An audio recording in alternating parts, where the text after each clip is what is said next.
video clip. I think it's on Instagram, standing up at a new hotel built in some parish. I don't know if I St. James or somewhere, or Hanover or Negril or somewhere down there, and just talking about how you're glad that this hotel is beside the mangrove and this near mangrove hotel, and don't see nobody on the sea behind you, nobody on the beach behind you. It means that people do not have access to that sea.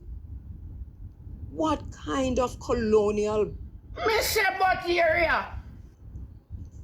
Let me take a break. But I want to say to Mark Golding, one of the reasons why we're in the situation that we're in right now, in terms of access to the water, access to the land, access to the river, access to the sea, because remember, it was Portia Simpson Miller who signed that document in China that we still are not able to see. We have requested this document by through the Access to Information Act, and over the years you have found ways to tell us that we cannot get it. Okay, I hear that we can sue for it, but remember, it is Portia Simpson Miller who signed that document. It was Andrew Holness who came and strengthened that document, and now we've lost almost everything. And I know that there are people who are looking to the opposition to say, what are your plans for access to the water? People cannot live. We're island people. We can't live without water. We're the children of Oshun. We can't live without water. What are your plans for us to access the water, the river, the sea, and so on? And we've been asking. People are asking because it's obvious that the government, the JLP administration, has no intention. The public-private partnership coming from the World Economic Forum, it's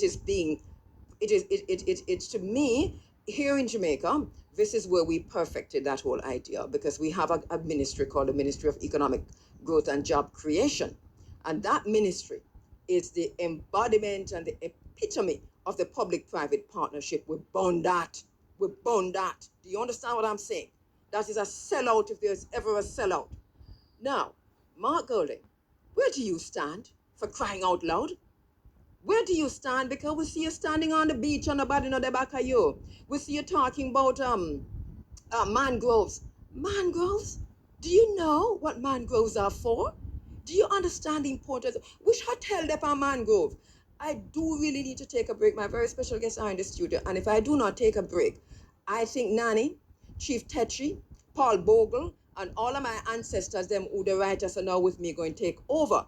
And it is going to be a very serious thing, because it's about time we call a spade a spade. We sit down consuming American television, talking about how Donald Trump doing this and Donald Trump doing that. When what are we doing? What do you do for self? What are we doing? How are we going to ensure that we have food security? How are we going to ensure that we have water security? If they can't tell us that, then let them go away. And I've been saying here in this space, that we need to go register to vote. I think the deadline gone. But right now, vote for who and vote for what? If Marlene Malahoo votes for the election or due, it won't do it due, and if it don't want to do it due, I can't vote for none of them things here, right? I'll be ready to vote to get rid of Charles, King of England. But the way me I see this now, no, I'm going to take a break.